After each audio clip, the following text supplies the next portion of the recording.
Comment déterminer les primitives de fonctions logarithmes népériennes? Si moi on voit quelque chose. La forme U' sur U a pour primitive ln de valeur absolue de U. Ça veut dire, tant que tu verras U' sur U, remplace ça par sa primitive qui est ln de valeur absolue de U. Passons à quelques codes et astuces pour nous aider à comprendre les primitives. Ces codes sont très vérifiés. Donc prenez note. K sur AX plus B, quelle est sa primitive? Vous notez que K, A et B sont des nombres réels. Si jamais on te demande de trouver la primitive d'une fonction et cette fonction-là ressemble à cette expression, tu diras que sa primitive, c'est K sur A, ln de valeur absolue de AX plus B, plus C. Toute primitive s'accompagne évidemment d'une constante.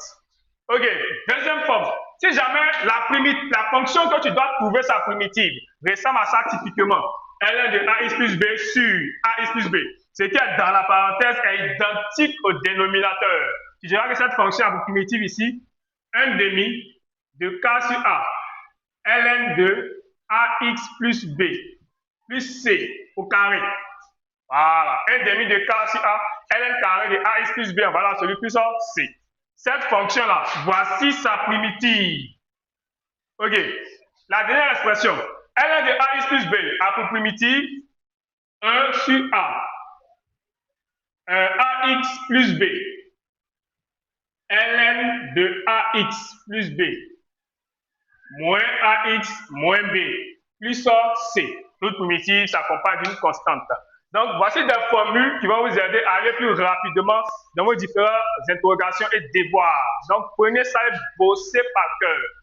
Ensuite, nous allons passer à quelques applications numériques pour permettre de comprendre parfaitement ces formules. On peut aller, let's go. Ok, let's go avec cet exercice. Détermine une primitive de chaque fonction ci-dessous. On a 4 fonctions qu'on va boucler leur primitive. Tout d'abord, 1. On a g de x égale à 7 sur 2x moins 5. Je vais recopier la fonction. G de x égale à 7 sur 2x moins 5. Et y égale à 5 demi plus l'infini. Comment faire pour trouver la primitive de cette fonction?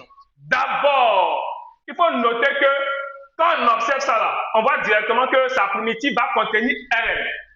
Comment je sais? C'est tout simplement parce que au dénominateur, on a un polynôme et qui a pour exposant 1. Si jamais l'exposant était 2, comme ça par exemple, 2x moins 5, le tout au carré, sa primitive ne va pas contenir ln. Vous voyez un peu. Donc, quand tu vois une expression où au dénominateur, on a un polynôme et l'exposant là c'est 1, quand il n'y a rien, c'est 1, le tout puissance 1, quand c'est 1 là, sa primitive va contenir ln. Vous voyez un peu. Voilà, donc c'est important de savoir ça. Donc, vu que au dénominateur, j'ai un polynôme et tout à une puissance 1, je sais que j'aurai ln dans ma primitive. Comment faire pour trouver sa primitive? Quand j'observe, on voit que d'après le code tout à l'heure, que cette expression ressemble à quoi? Ça ressemble à K sur AX plus B. Voilà, ça ressemble à ça. Or, K sur AX plus B a pour primitive K sur A, ln de AX plus B. Tout simplement. Vous voyez bien, donc, dans mon exercice, mon K c'est qui? Mon K c'est 7. Mon A c'est 2 et mon B c'est moins 5. Donc c'est simple, je vais dire soit grand G, une primitive de petit g sur 5 demi plus infini. Et je mets grand G de x égale K sur A. Mon K c'est 7, mon A c'est 2. ln de A, AX plus B, c'est 2x moins 5, plus C. Parce que toute primitive s'accompagne d'une constante. Simple. Maintenant, on va laisser comme ça. On va chercher à enlever la valeur absolue. Pour enlever la valeur absolue, tu dois connaître le signe de 2x moins 5. Là, savoir s'il est supérieur à 0 ou s'il est inférieur à 0. Pour savoir là, on va étudier ça. Savoir que, à vue, pour les connaisseurs, ils savent que c'est supérieur à 0, mais on va vous montrer comment on fait ça. Dresse un petit tableau de signes. Comme ça. Ici, tu mets x. Là, tu mets l'ensemble, l'intervalle. 5 demi plus l'infini. C'est bon? divise en 2. Tu mets d'abord l'expression qui est dans la parenthèse, plutôt dans la valeur absolue, 2x moins 5. Ensuite, tu recopies ça avec valeur absolue. Voilà, on va voir le signe afin de supprimer la valeur absolue. Quel est le signe de 2x moins 5 sur 5 demi plus infini? Pour savoir, c'est très simple. Il faut prendre un nombre dans l'intervalle 5 demi plus infini. Dans 5 demi plus infini, on peut prendre 3. On prend 3, on vient remplacer x par 3. 2 fois 3, 6. 6 moins 5, 1. 1 posi, non, comme 1 posi, je mets plus. Et parce que c'est plus, je vais supprimer la valeur absolue et ça va rester comme ça. J'aurai ici 2x moins 5. Si jamais c'était moins, quand tu supprimes la valeur absolue, tu fais j le moins. Donc, comme il est posi, ainsi, grand G de x égale à 7 demi ln, là, je mets parenthèse, 2x moins 5 plus c. Donc, voici une primitive. On dit une primitive parce qu'il y a la constante qu'on ne connaît pas. On va essayer de boucler ça. On passe à la deuxième fonction. Passons à la deuxième fonction. G de x égale à ln de 2x moins 1 sur 2x moins 1. On voit que cette fonction ressemble à la forme ln de ax plus b sur ax plus b. Or, on a dit que ln de ax plus b sur ax plus b a pour primitive 1 demi de k sur a. ln valeur celui de ax plus b plus c carré. Il y a un carré ici. Donc, on va se servir de cette formule pour trouver sa primitive. Tout d'abord, je vais détacher ma fonction. C'est comme ça on fait. Comme ça on fait. On va détacher. On aura 1 sur 2x moins 1 multiplié par ln de 2x moins 1. Voilà. Quand tu finis ça, on va dire soit grand G. Soit grand G. Une primitive de petit g sur 1 demi plus infini. Voilà. Et là maintenant, je vais donner ici une primitive. Donc g de x égale 1 demi de k sur a. Donc je mets mon 1 demi d'abord, multiplié par k sur a. Déjà mon k c'est 1 ici. Voilà, mon k c'est 1. Le numéro c'est 1. Mon a c'est combien? 1 demi. K sur a, 1 demi. Donc il faut d'abord détacher voilà, 1 demi. K sur a. Mon k c'est 1, mon a c'est 2. Fois ln carré de valeur absolue de ax plus b.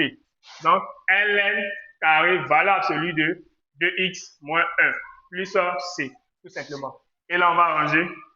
Grand G de x égale à 1 quart ln carré de valeur absolue de 2x moins 1 plus c. Donc, voici ici une primitive. Maintenant, on va chercher à supprimer la valeur absolue. Même travail que l'autre. Je fais mon tableau de signes. Voilà. Tableau de signes. Là, je mets x. Je dois diviser en 2. Voilà. L'intervalle d'abord, c'est l'intervalle 1 demi plus infini. 1 demi plus infini. Ici, comme c'est ouvert en 1 demi, il faut assurer 1 demi. Le tableau précédent, j'ai oublié. Donc, vous mettez ça. Assurer en 1 demi. On assure parce que c'est ouvert. Là, je mets l'expression qui est dans la valeur absolue. 2x moins 1.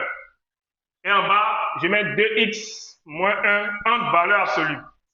On fait le tableau de signes afin de voir le signe de 2x moins 1. Et là, on pourra retirer la valeur absolue simplement. C'est bon? Quel est le signe de 2x moins 1 sur 1 demi plus infini? Pour trouver son signe là, il faut prendre un nombre entre 1 demi et plus infini. On va prendre 1. Parce que 1 demi c'est 0,5. On va prendre 1. Je prends 1, je vais remplacer x par 1. 2 fois 1, 2. 2 moins 1, 1. Comme 1 posi, alors je mets plus. Parce que c'est plus, je vais supprimer la valeur absolue et c'est le signe plus qui va agir. Enfin, plus agit, rien ne change. Ça va rester 2x moins 1. Du coup, je vais recopier grand G de x et à la place de la valeur absolue, je mets simplement une parenthèse. Fin de l'exemple 2. C'est bon? On va passer à la troisième fonction. Le troisième exemple. G de x égale à moins 4x moins 2 sur x carré plus x plus 1 égale à r. On va déterminer une primitive de cette fonction. Là, si on observe, on voit que ça ne ressemble à aucune formule des trois que je viens à peine de donner. Ça ne ressemble pas à k sur ax plus b. Ça ne ressemble pas ln de AX plus B sur AX plus B. Ça ne ressemble pas à ln de AX plus B. Donc là, voici comment est-ce qu'il faut procéder. Mais est-ce que la primitive, encore une primitive de cette expression-là, va contenir ln? Ça, c'est important de savoir. Hein. Évidemment, ça va contenir ln parce que en bas, là, l'exposant, c'est combien? Le dénominateur a pour exposant 1. C'est clair? Voilà. On y va. Normalement, on a dit que la primitive de U' sur U, c'est ln de valeur absolue de U. C'est bon? Donc, on va dériver le dénominateur pour voir est-ce que ça donne le numérateur. C'est bon? Si c'est le cas, ça veut dire que U' sur U est mise en évidence et on va remplacer ça par sa primitive. Donc, dérivant en bas. Dériver x carré de x. Dériver x1 de x plus 1. On voit que ce n'est pas cette expression qui se retrouve au numérateur. Donc, il y a un travail à faire. Vous suivez. Posons u de x égale au dénominateur. C'est comme ça, égal au dénominateur. Et on dérive, comme j'ai dit. Ça fait 2x. Là, ça fait 1. La dérivée x carré, c'est 2. Dérivée x, ça, c'est 1. Et comme j'ai dit, on voit que la dérivée ne donne pas ce qui est au numérateur. Quand c'est comme ça, il faut toujours faire ici. Tu reconduis g de x et tu fais ce qui était sur ce qui n'était pas multiplié par la forme. Ce qui était, c'est le numérateur. Depuis le début, depuis le départ, le numérateur était là. C'est lui on a appelé ce qui était. Mais ce qui n'était pas, c'est la dérivée. Pour pouvoir avoir la dérivée ici, là, tu as dû d'abord dériver. Donc la dérivée est venue après. C'est bon? Donc, l'expression, ce qui était, sur ce qui n'était pas là. J'ai juste créé ça pour vous aider à comprendre c'est pas un document. Ok, donc, on y va. Ce qui était, il y a moins 4x, moins 2. Sur ce qui n'était pas, il y a 2x plus 1, multiplié par la forme. La forme ici, c'est ln, c'est u' sur u. Voilà, u' sur u. Quand tu finis ça, ce qui était, sur ce qui n'était pas là, doit te donner un nombre réel. C'est comme ça. Ce qui était, ce qui n'était pas, doit te donner un nombre réel. Donc, qu'est-ce que je peux faire? Quelle transformation je peux faire ici pour mettre en évidence le nombre réel? On voit que en haut, on a 4, on a 2. Donc, on peut mettre 2 en facteur. Et il fait ça. Non, plutôt moins 2. Là, on aura plus. Moins 2 facteur. Ici, il va rester 2x. Là, si on prend moins 2, il va rester 1. Vous vérifiez. Moins 2 fois 2x, moins 4x, moins 2 fois 1, moins 2. C'est positif.